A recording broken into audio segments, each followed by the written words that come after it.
The Christian Atheist is also available on YouTube, and you will find other great content, including the literature I frequently refer to, on our Simple Gifts podcast.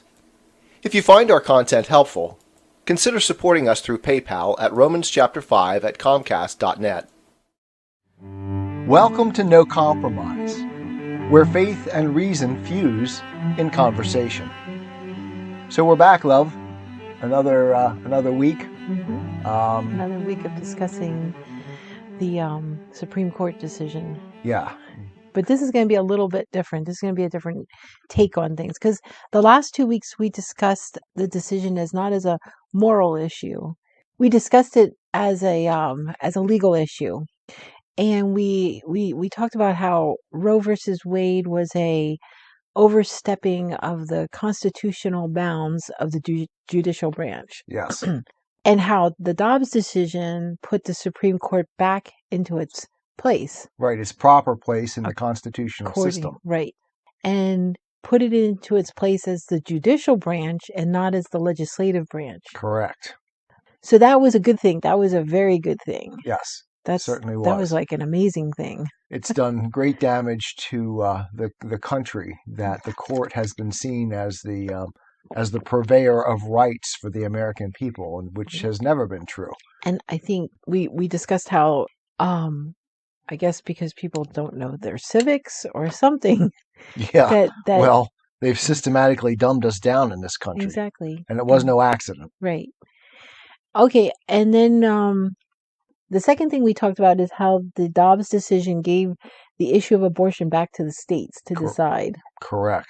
Exactly as the 10th Amendment dictates. Right, which is what America is all about. The federal system is supposed to have 50 states that are the laboratories of democracy, in which we try out, each in our own place, right, a variety of ways of doing things, and then we can sort of learn from one another. Right, and as much power back to the people yes, as possible. Stepping back from the one-size-fits-all federal fiat. So this is something we should be celebrating, no matter if you're pro-abortion or anti-abortion.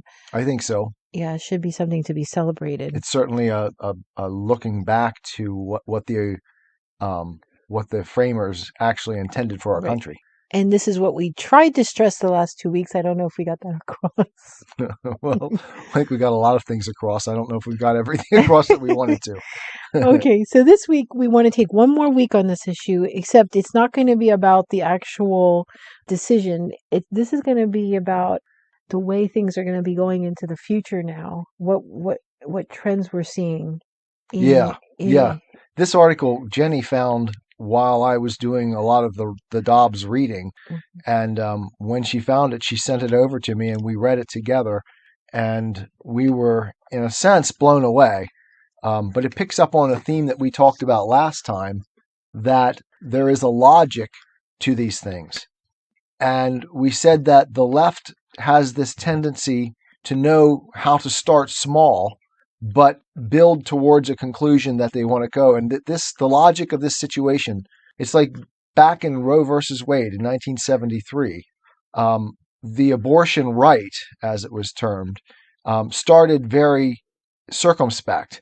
And you were only allowed to do abortions within the first trimester. And after that, the state was able to regulate at whatever level they felt it necessary to support their interest in potential life, as both Roe and Casey called it.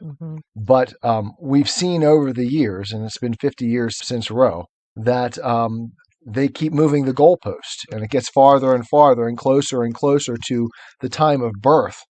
There's even been some indication that they're looking to do, like even a couple weeks after birth, being able to abort a child.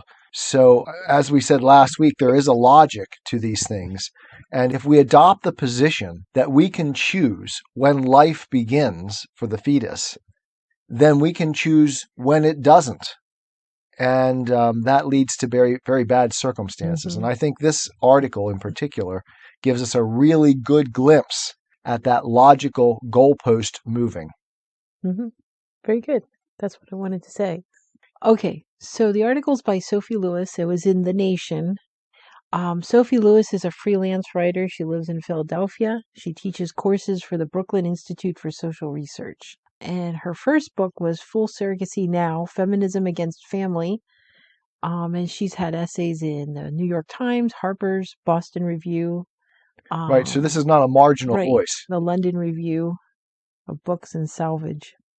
Yeah, this is someone that the left takes very seriously. Right. And is a member in good standing. Right, exactly. That's the important thing. So the article was dated June 22nd, 2022. That was before the decision came out. Right. She was discussing the leak. Did we say how we came across this article this time? Okay, well, what happened was I always check into Laura's links on Mark Stein, and she posts links to different things that are going on in the world. And you stumbled across this article.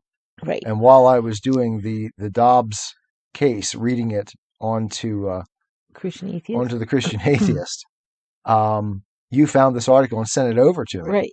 And we read it together, and we were astounded by it because it exemplifies so well that the argument is changing. That logical argument changing, right, that we talked about last time, how the argument, they continue to move the goalposts. Exactly. Yes. Okay, so the article is called Abortion Involves Killing, and That's Okay! ! To be pro-choice is to be against forced life, which is another thing that we've been seeing a lot lately. Right. Forced childbirth, forced life, forced labor, right. Forced pregnancy. If there's one thing I've learned about the left is that they are incredibly good at controlling language. And this notion of forced childbirth now is one that's bursting upon us. It's not one that I'm familiar with from years past in the abortion debate, but it's become one now. And in looking it up this afternoon, there's a lot of it that involves international law, forced labor, international law. And I don't know if this is going to fall under that. Yeah, well, they're certainly going to use it as a rhetorical device to remind us that what essentially we're doing is enslaving women to That's childbirth. What they said, yeah. Which again exemplifies what I've said before. It is not the right who hate women, it's the left who hate women. They hate the concrete reality that women are. It's not like you have a choice when you're born a woman. Nature decrees that you are the bearer of life. Right. And that carries with it certain risks and responsibilities. And the left hates those risks and responsibilities. And they want to clear women of them, which means they don't like women, really. They don't like the historical, concrete, natural reality of what God made women to be. Right. Okay, I'm going to start reading the article. In 2019, I published a kind of manifesto, Full Surrogacy Now, whose opening line is, "It is a wonder we let fetuses inside us." The opening pages are entirely given over to my extended paean to the process of gestating in all its shockingly grisly biology, its everyday sublimity. Whereas in other species, a female can often discard or expel a pregnancy at will, in our species, a hyper-invasive placenta puts the gestator at risk of lethal hemorrhage. No, wait, I think we remarked on this before. It's like, wait a second, what do you mean that they can abandon a fetus at will? That they can expel a fetus at will? In other species, a female can often discard or expel a pregnancy at will. But see, the thing about that is there's no... They're not sure. It's proposed, but not confirmed that animals can expel at will. The only one they know of for sure are mice. It's called the Bruce effect, where a mouse is able, rodents, they're able to, if they're exposed to the scent of an unfamiliar mate, they can get rid of the pregnancy before plantation. Okay. Well, that's interesting. I never heard of that. Yeah, I never did either. But it's only in rodents, and they think it's in other species, but they're not sure at this point. Well, that's fascinating science, but that is still not common. At will. It's not common because it's not something that happens constantly like we humans do. Right, and will involves choice. Right. Exactly. And choice is rational, and animals are not rational. They don't choose whether or not It's a natural response. The only other thing that is in in nature is embryonic diapause, it's called. And it's when a creature can pause their pregnancy. It doesn't abort their pregnancy, they can pause it. And they can put it on hold. Somehow they put it on hold if things aren't right, like I'm not weird. sure. You'd have to look into it more. I don't know if it's like they say there's a drought or something and it's not good for life at that point. They can pause their pregnancy. There's like 150 species that can do that. Wow. That's fascinating. It's not an abortion. It's absolutely not an abortion. But right. They can, So essentially, the language she uses here is extremely deceptive. Yeah, exactly. If not right out lying. Exactly. Yeah. And then with the placenta, now our human placentas are more invasive than other animals, but all mammals have placentas except for, what was it, platypus and echidnas. Yeah, and the echidnas. Yeah, they South don't, America. because they lay eggs. Okay. No, it wasn't South America, it's Australia. Australia. Yeah. So they're the only, other than all mammals have placenta. Right. So, because she was saying about... Did you read that part about the placenta? In our species, a hyper-invasive placenta puts the gestator at risk of lethal hemorrhage.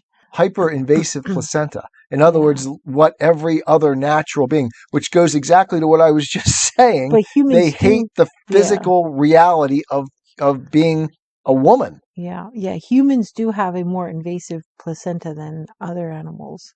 How so? Because the placenta goes into their uterus, the wall of their uterus more or something. All right. But just so you know that it is more invasive. I think there's a couple other species. Okay. But the point is, all mammals have placenta. We're not the only ones. Right. And they can't just expel a pregnancy at will. Yeah, they don't get to choose whether or not, once they're pregnant, they don't get to choose whether or not to bear the fetus. Right. Or bear the child, or whatever you want to call Exactly. And I was thinking, if we're going to compare ourselves to other animals, and that way females, then why do we pick and choose what parts of the animal world we want to justify? For example, female animals, their whole lives are just reproducing and eating, basically, right? And taking care of young. Yeah. Well, if we want to pick that the animal world can do this, then why are we not living like that then? We have to take the whole thing, right? Do you understand? No, I don't understand. Do you know what I mean? We pick and choose which part of the animal world we're going to use to justify our argument. Oh, okay. Like an animal can expel at will, a pregnancy at will. Which is a lie. Yeah. So we pick that part and say, see, that's why we should have abortion. Yeah. But animals, their whole lives do you want to live like an animal? Yeah, female animals, their lives are reproducing and taking care of young. Right. So why do we pick and choose which parts of the animal world we're going to use to justify our arguments? Right. Well, yeah, that makes sense. That's a good argument. It's like, what is that what you want? Do you want to be like the animals? Yeah. Yeah. And sometimes I think that is what they're arguing for. It's like, I want to be like an animal, except that I want to live this magical life in which I don't have any responsibility for any of my actions. And animals do take responsibility. They have no choice for their for their children. Which is the issue with this. Pro-choice becomes a moral issue because human beings are moral creatures. Right. Animals are not. Right. Okay, so where are we? Female placenta. Okay, lockdown. Our body becomes a daredevil participant in a wrestling match or similar extreme sport. We cannot easily quit. From this starting point, I make a case for rethinking human gestation as real and currently often deadly, dangerous labor, deserving of maximal support. There's that forced labor. Right. You know it. Right. They want to make an equation with slavery. Right. And they have. I've seen papers on this. So what are they slaves to? To the natural processes. Right. Again, they hate nature. They hate the reality.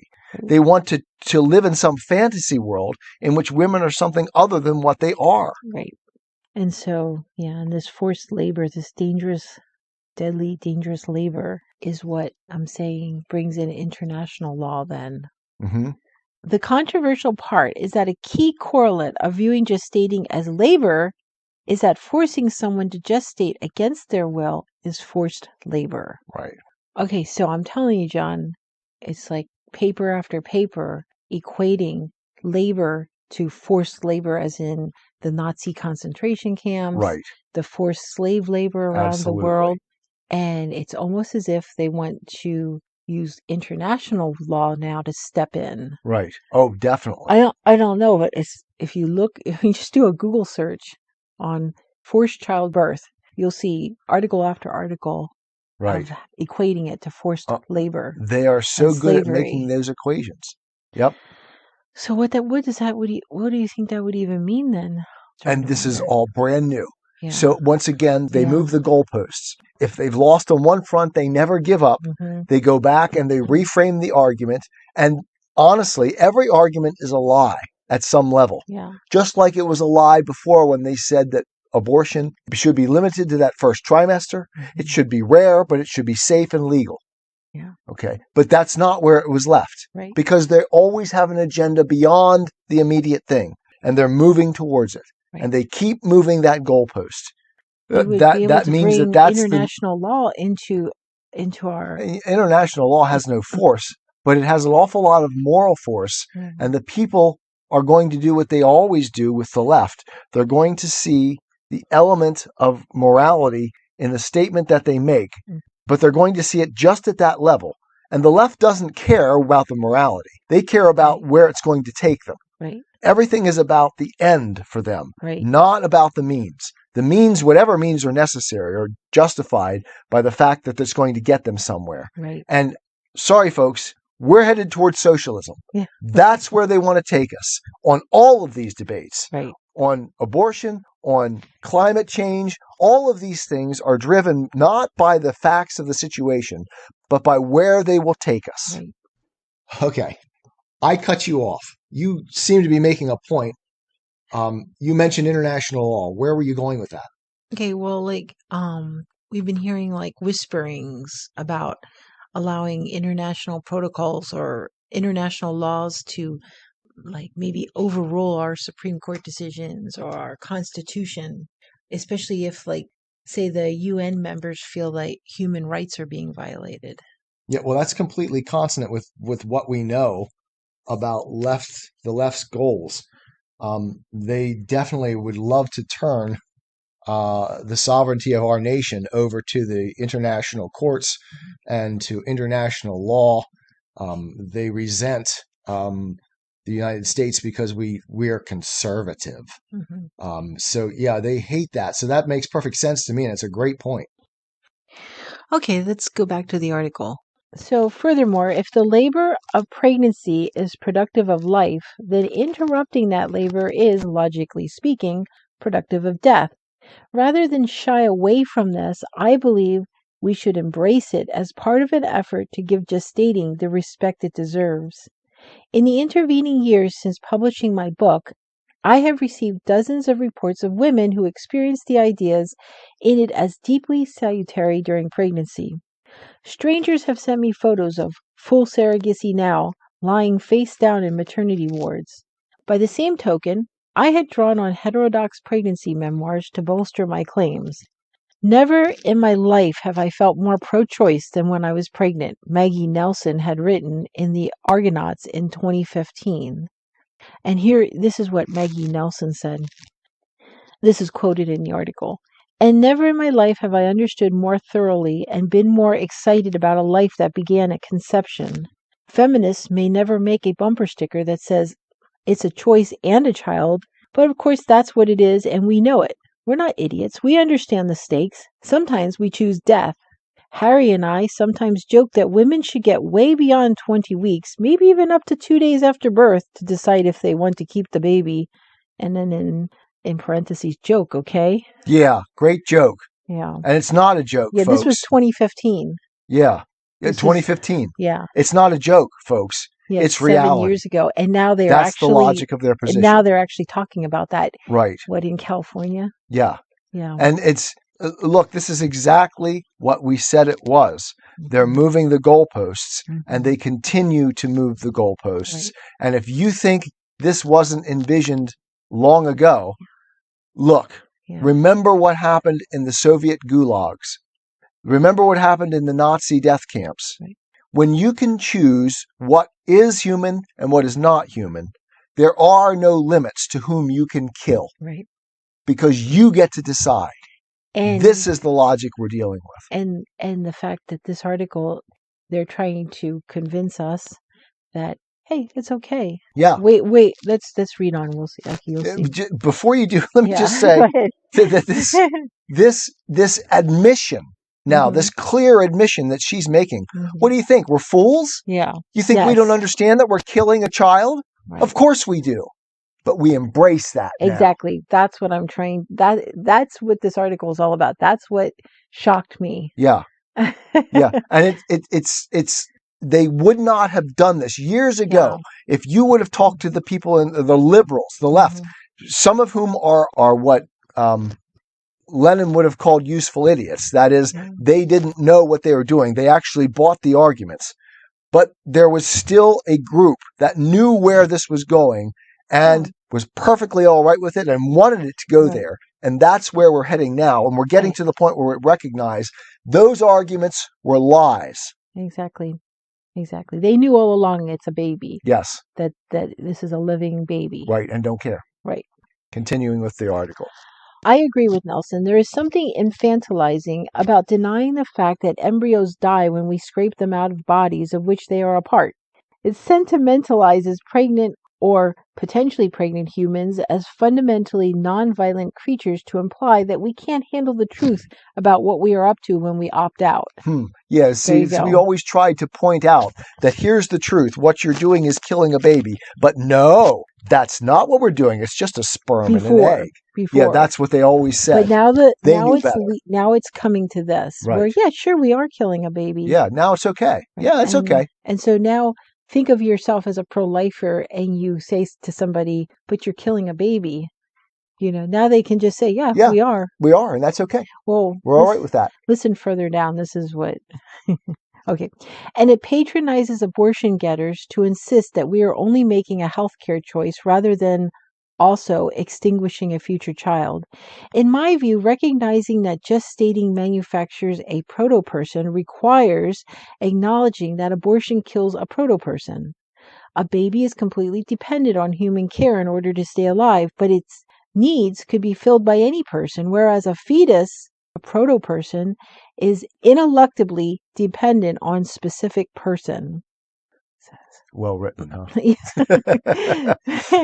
We humans do kill when necessary. Victims of assault sometimes kill in self-defense. Targets of persecution sometimes kill for justice or just to reduce the number of their persecutors. And the colonized sometimes kill for liberation.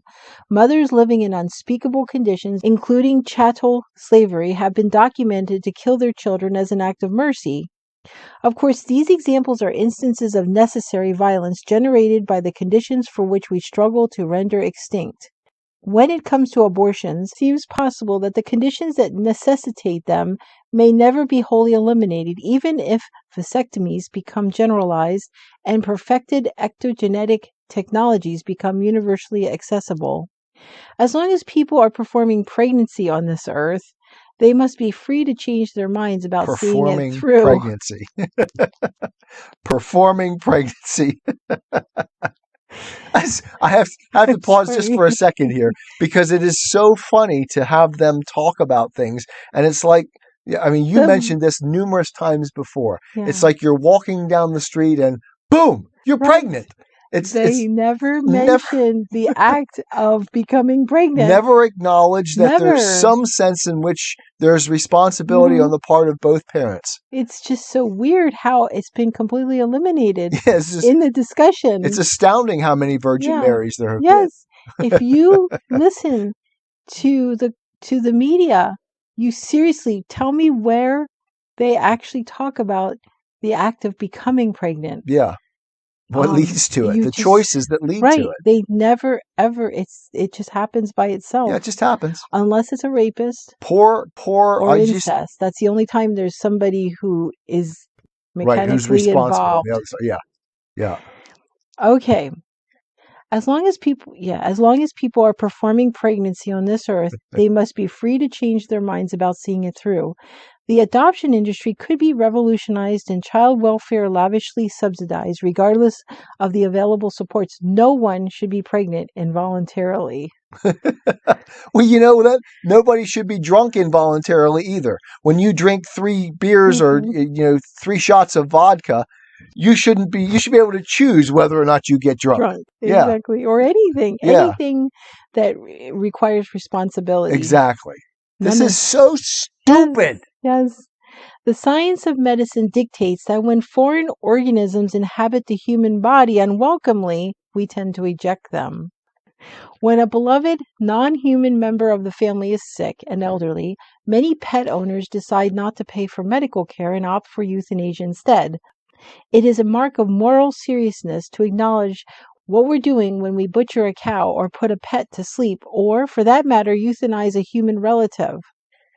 Where do we euthanize human relatives in this country? Yeah, well, that has not been decided. We might be sliding towards that. Yeah, but we are not doing it yet. We better not be euthanizing human relatives. Euthanizing human relatives, yes. According to the philosopher of science Donna Haraway, we must stay with the trouble of the violence we inevitably mete out in our everyday traffic with forms of life. I got to stop here. She talks about patronizing those who are engaging in these practices of killing. Who is it that's been patronizing them? We've said all along that it's killing a child. Now they acknowledge it, and they want to use it against us as a club. Exactly. Who has been the ones pushing the point that this is not killing a baby? Mm-hmm. That's not been us. That's been them. And now they get here and they want to take the moral high road, that they're walking the right path. Right. They've been lying to us the whole way through 50 years of Roe, telling us that we're wrong. We're not killing a child. Now they acknowledge that they're killing a child, and they want moral praise for it. Right. Exactly. Now you understand. Now I understand. Yes. Now you understand, Winston. Yes. According to the philosopher of science, Donna Haraway, we must stay with the trouble of the violence we inevitably mete out in our everyday traffic with forms of life, be it at the dinner table, the battlefield, or in the scientific laboratory. Rather than squaring our acts of killing away according to a moral calculus, or pretending that we aren't really killing, multi-species feminists should subscribe, suggests Haraway, to the ethical imperative thou shalt not make killable. In other words, don't get pregnant. Is that it? I mean, is that what she's saying? That's what I'm thinking. That's the first thing that comes to mind. Huh. I mean, I agree with that. If you're going to kill it, don't get pregnant in the first place. That's your choice. Right. So which way is it? We just get pregnant in some weird pokey way? Yeah. So spooky action at a distance, as Einstein called it. Or thou shalt not make killable, meaning that don't get pregnant. I'm not sure which one in this article. Yeah, I don't know. This might seem counterintuitive in the context of an argument in favor of abortion as killing, but the distinction between making fetuses killable and making it easy and stigma-free for people to take the decision to kill a fetus is significant. The former refers to casting something, a lab rat for example, out of the sphere of the grievable, thanks to a tidy and final verdict on the permissibility of systematically sacrificing its life to a greater cause. The latter, while expanding access to the means of feticide, does not necessarily require any such sanitization of violence. In other words, we're going to accept the violence, but hey, it serves a greater purpose, which is what I've said about them over and over and over again. As long as the end is what we want, whatever means are justified to get there are justified. The whole idea that human beings are means to an end. No, I mean, what's the greater purpose in this case? Well, the end is to establish a better world. Okay. Their version of utopia, the socialist utopia. I was thinking sacrificing the baby so that you can live your life. That's what it is. Yeah, that's what it amounts to. Okay. Right, because we said this in the last one too. There are two ways of looking at the fetus for the left. Mm-hmm. One, it is a means to the end of the woman or the family or whatever it is. It's just a means. It's never an end in itself. Or it's a pathology. Right. And if it's a pathology, of course we want to kill it because pathologies are necessarily bad. Right. But if it's a means, we are also free to kill it. And the problem with that is you yourself. Why are you yourself not just a means to the end of everything else? And that's what communism, socialism always leads to, because that's the essential doctrine underlying it. Everything is a means to an end, including human beings. Exactly. Well, the reason I said about the women, a means to the ends where you sacrifice your baby because for the greater good of your life. I was thinking about the whole comparing ourselves to animals that can expel at will, expel pregnancy at will. And a deer decides, I want to live my own life. I want to go off and have a career as a leaf eater, professional deer. Professional leaf eater. I don't know what they do. And then they expel at will. But that's what I'm saying. You can you use the argument of the animal, but an animal's purpose, its focus is to raise children, baby to pass animals. on the species. Right. And you know what? You can't pick and choose what you want. That's part of being a human being too. Right. We have this biological impulse to pass on the species. We want to have children. Right. It's part of what we are. And again, they deny that. Right. They don't want to embrace women as actual beings. Right. They want to embrace some sort of fantasy of what a woman should be in their view. Right. It is so divorced from reality, right? This idea science is real. Well, who's the ones who are denying science? Right. They're denying science. I'm sorry. I'm thinking about men competing as women in women's sports. A 29-year-old man beating a 13-year-old girl at a skateboarding competition because he claims he's a woman. Yes, and winning the prize and going home proudly. All the best women are men. Okay, for millennia, those of us who have helped a friend terminate a pregnancy, be it with herbal abortifacients, progesterone blockers and ulcer tablets, or vacuum extraction devices, are well situated to understand that something is killed during a uterine evacuation. And here it is. This is the thing that much as a flower dies when it is plucked. That's where they're going to go with this. I know they are. And that is again the means thing. It's like the flower has no end other than for my pleasure. Right. So we say you're killing a baby. Yes, it's a little flower, just like a little flower, and we're plucking it. Yep. And it's harmless. Yeah. Notice they're acknowledging a certain value, and then they're saying, "But we're going to kill it, and that's okay. We're going to pluck it. Pluck it. Oh yeah, pluck it. That's different. That's great. Oh yeah, pluck it. Right. Well, what's left over after you pluck the baby?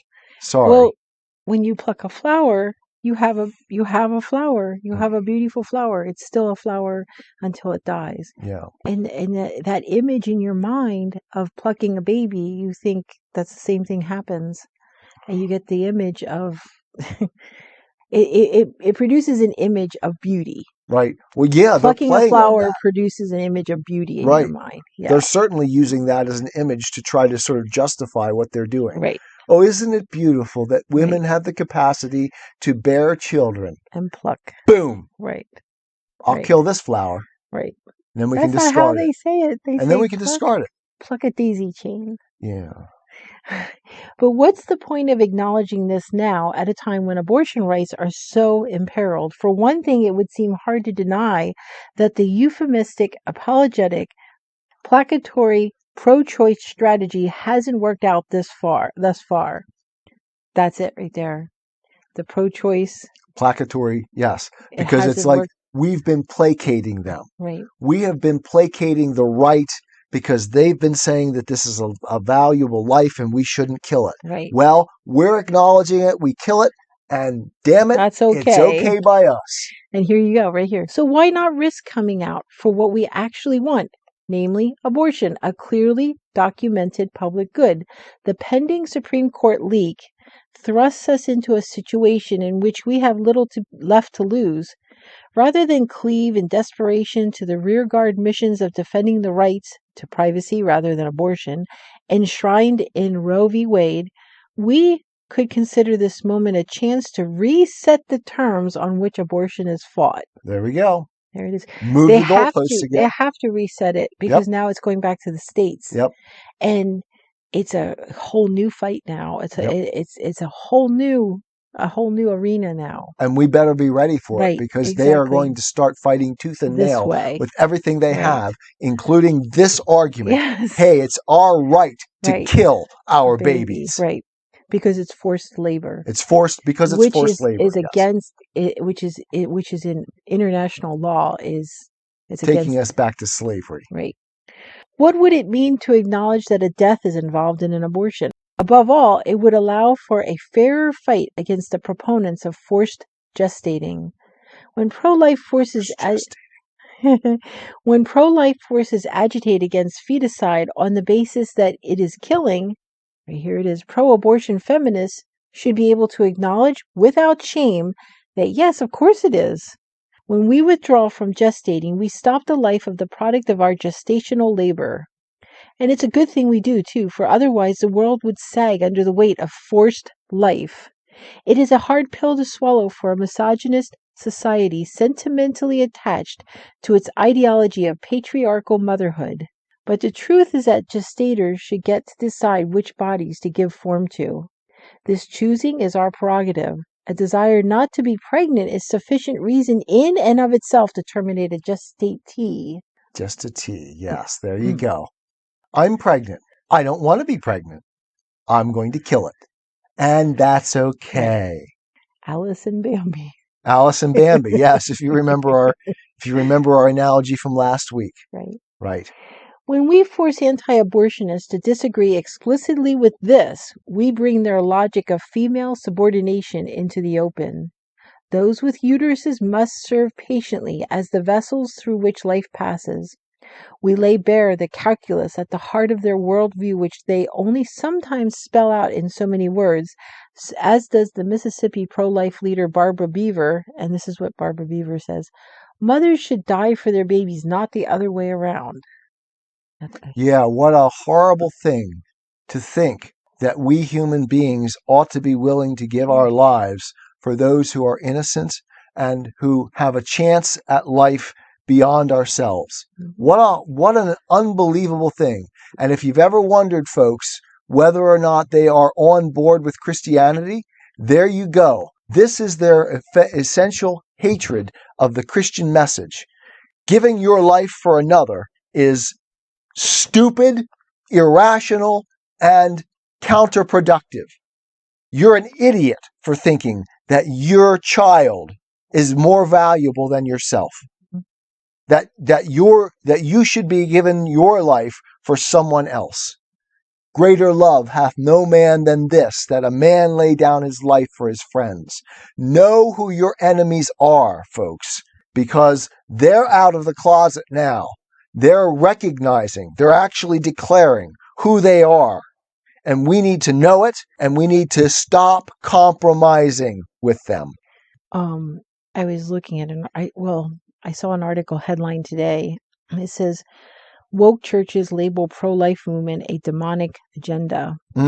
Woke churches across the country have celebrated abortion, even gone as far as labeling the pro-life movement a demonic agenda in the wake of the Supreme Court decision to overturn Roe v. Wade.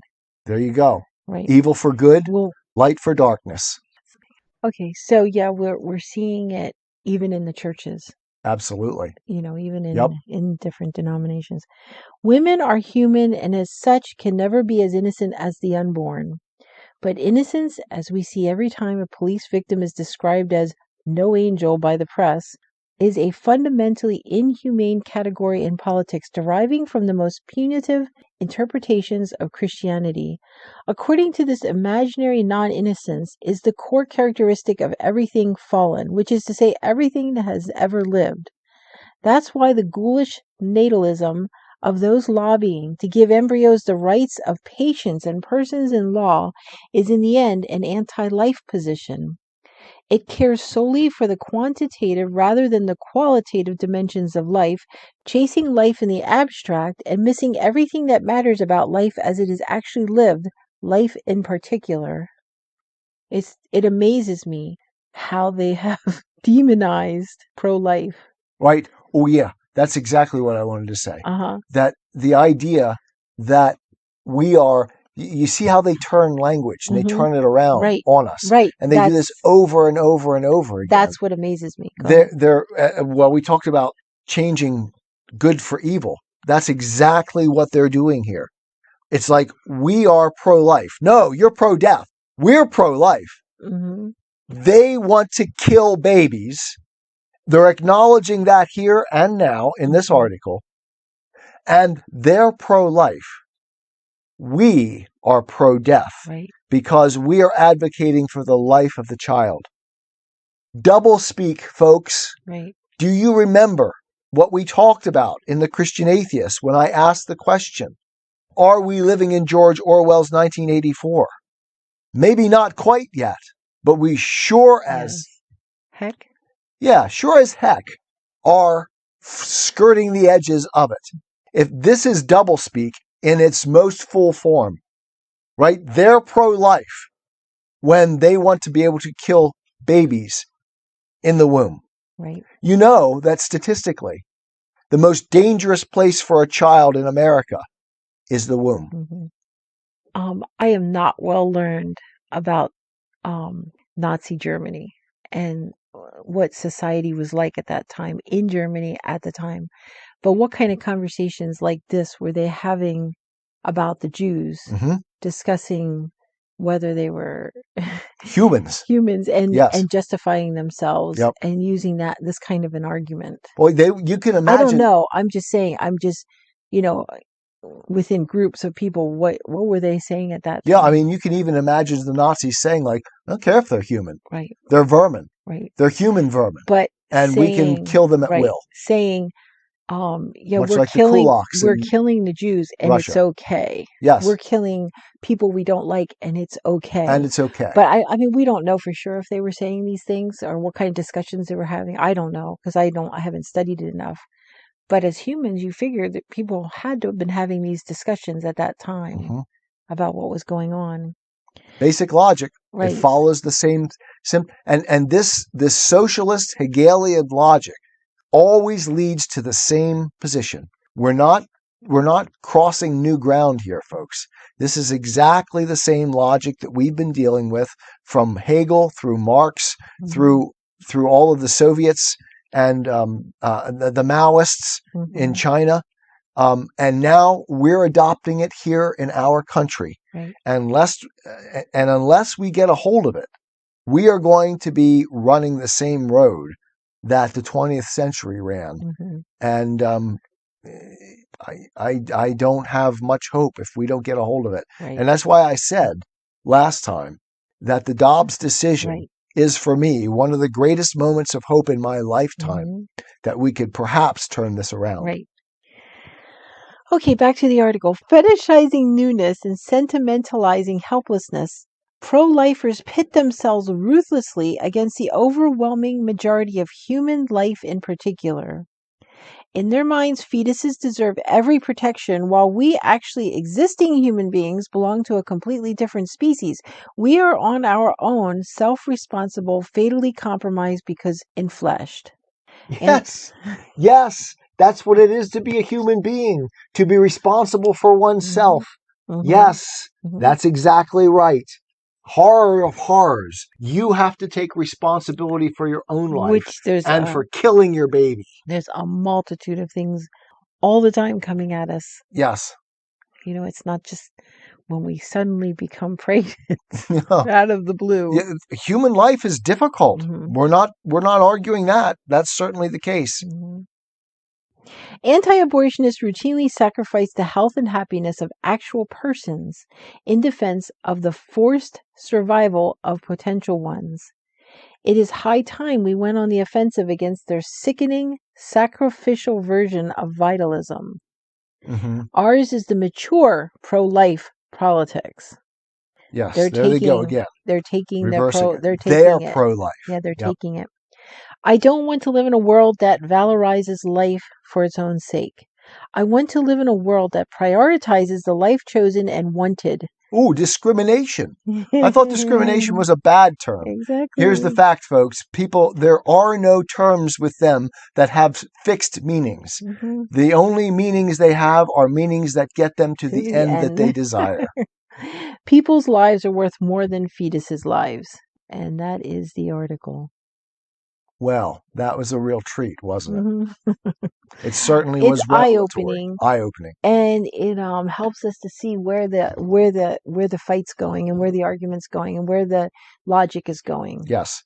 Yep, it's a very clear realization of the logic of the left, where they've taken us, and from where they started, where they've gotten us to. And are we ready for it? We better be. Yeah. Is the side that's for life, is that side ready for this? Yeah, they're not going to give up. Mm-hmm. But I'm saying we're as pro-life people, we're still saying, but it's a baby. What are we going to say now when they come back, when we're talking to somebody and they say, yeah, we know it's a baby. Yeah, we know it's a baby. We're plucking a flower. We're going to kill it. Right. And we're all right with that. Right. Now what? And that's what we're going to do here in California. Right. Yes, we acknowledge it's a baby and we're happy to kill it. Shout your abortion. Right. Right. So now what are we going to do? You know what I'm saying? We better get ready. Right. And we better take our country back. Mm-hmm. And we better start realizing that there is no compromise on some things. Right. Okay, so I think that's the last of the abortion discussions. Yeah, probably for a while anyway. I can't imagine the issues going away. And so the other day, we'd had enough, right? Yeah. Everything's gotten dark. Yep. And in fact, it was so bad we started reading. Everything's gotten dark, and so we were like, we need to do something else. Yeah. We want to read something funny, a little more something enjoyable. Light, something that has some meat to it, but it's not like this subject. Yes. So what did we choose? So we ended up reading The Magician's Nephew by C.S. Lewis. The first book in the Chronicles of Narnia series. Mm-hmm. And that has been eye-opening. So there we go. Maybe next week that will be our topic. Right. The Magician's Nephew. We look forward to it. I am a Christian with the searching and skeptical mind of an atheist. I don't want to believe anything that isn't true. I know both sides of the looking glass, and I know them with open eyes. I choose Christ's side. I invite you to join me from wherever you stand before the looking glass. That's this week's episode. Thanks for listening. And remember, you can have your religious cake and eat it too. You can have reason, respect for science, a 21st century worldview, and be a Christian.